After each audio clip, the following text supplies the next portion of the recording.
यानंतरची बातमी कर्नाटकमधून गुलमर्गमध्ये पर्यटक केबल कारमध्ये अडकले। तांत्रिक बिघाडामुळे केबल कार मध्येच थांबली। दोरीच्या मदतीने पर्यटकांना बाहेर काढण्याचं काम सुरू आहे। जम्मू काश्मीरमधली बातमी आहे। गुलमर्गमध्ये तांत्रिक बिघाडामुळे केबल कार मध्येच थांबलेली आणि यात अनेक पर्यटक अडकलेले आहेत। त्यांना बाहेर काढण्याचं काम सुरू आहे।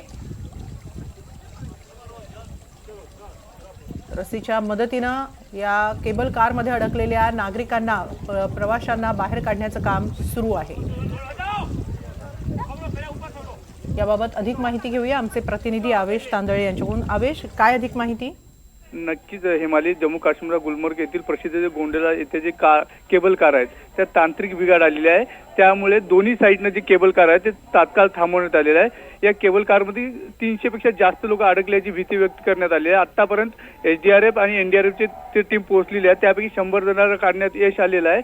सध्या सर्व जे तिथल्या सूत्रांच्या माहितीनुसार स्थानिक पोलिसांच्या सूत्रांच्या सर्व सुरक्षित आहे आणि उरलेला बचाव कार्य लवकरात लवकर करण्यात येईल। हेमाली, नक्की धन्यवाद आवेश, आपण दिलेल्या या माहितीबद्दल। गुलमर्गमध्ये 300 पर्यटक हे केबल कारमध्ये अडकले। ही केबल कार अचानक मध्येच थांबली। तांत्रिक बिघाडामुळे ही केबल कार मध्येच थांबली। मात्र आता या पर्यटकांना खाली उतरवण्याचं काम सुरू आहे। रस्सीच्या सहाय्याने त्यांना खाली उतरवलं जात आहे। सर्व पर्यटक सुरक्षित असल्याचं कळतंय।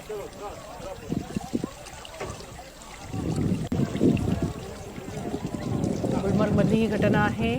तांत्रिक बिघाडामुळे केबल कार मध्येच थांबली आणि त्यानंतर आता या केबल कारचा हा दरवाजा उघडून पर्यटक अडकलेले जे आहेत त्यांना बाहेर काढण्याचं काम सुरू आहे। तब्बल 300 पर्यटक या घटनेमुळे अडकलेले आहेत। त्यांची सुटका केली जाते आहे।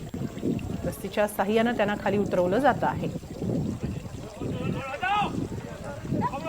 मध्ये सध्या पर्यटकांची गर्दी वाढलेली आहे आणि अशातच केबल कार मधून जात असताना काही पर्यटक त्या केबल कारमध्ये अडकले, कारण ही केबल कार मध्येच थांबली काही तांत्रिक बिघाडामुळे।